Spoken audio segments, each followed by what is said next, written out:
সন্দেহের বিষয়ে সুরাহা না হওয়াটাই নির্বাচনের আগে একমাত্র সংকট বললেন আক্তার হোসেন। বিস্তারিত সংবাদ। জুলাই জাতীয় সনদ বাস্তবায়নের বিষয়ে ঐকমত্য কমিশনের মেয়াদকালেই আমরা রাজনৈতিক দলগুলো মোটা দাগে 3টি বিষয়ে ঐকমত্যে পৌঁছেছিলাম। এগুলো হলো জুলাই সনদ বাস্তবায়নে আদেশ হবে, গণভোট হবে এবং গাঠনিক ক্ষমতা সামনের সংসদকে দিয়ে সেটাকে সংবিধান সংস্কার পরিষদ ঘোষণা দিয়ে সংবিধানের মৌলিক পরিবর্তনগুলোকে অন্তর্ভুক্ত করা হবে। তখন বিস্তারিত আলোচনা না হলেও মোটা দাগে এই বিষয়গুলোতে আমরা সবাই একমত ছিলাম। পরে ঐকমত্য কমিশন তাদের বিস্তারিত সুপারিশ সরকারের কাছে উপস্থাপন করেছে। আমরা ভেবেছিলাম সরকার যেহেতু গণভ্যুত্থানের ম্যান্ডেট ও সংস্কারের ম্যান্ডেট নিয়ে রাষ্ট্র ক্ষমতা পরিচালনা করছে, তারা ঐকমত্য কমিশনের সুপারিশ অনুযায়ী পরবর্তী পদক্ষেপ নেবে।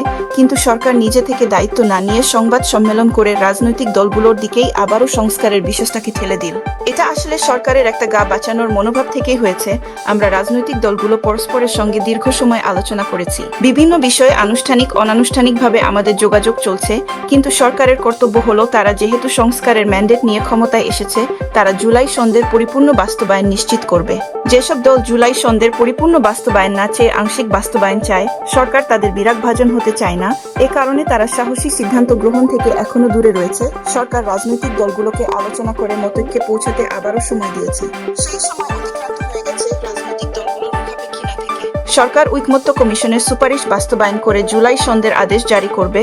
জুলাই সনদের গুরুত্বপূর্ণ যে মৌলিক সংস্কারগুলো, তার অনেক কিছুতেই বিএনপির নোট অব ডিসেন্ট ছিল, কিন্তু আমরা সরকারকে বারবার এটা জানিয়েছি। নোট অব ডিসেন্টের অর্থ হলো সেটা ইতিহাসের দলিলে অন্তর্ভুক্ত থাকা, সিদ্ধান্ত আকারে গৃহীত হওয়া নয়। সেই জায়গা থেকে সরকার যদি কমিশনের সুপারিশ অনুযায়ী জুলাই সনদের পরিপূর্ণ বাস্তবায়ন, উচ্চক্ষেপিয়ার এবং অন্যান্য বিষয়গুলো অন্তর্ভুক্ত করে সিদ্ধান্ত গ্রহণ করে, আমরা সেটাকে সাধুবাদ জানাব। আমরা বরাবরই এনসিপির পক্ষ থেকে জানিয়েছি, সরকার যে আদেশ জারি করবে জুলাই সনদের ক্ষেত্রে সেটা সবচেয়ে গুরুত্বপূর্ণ ঘটনা।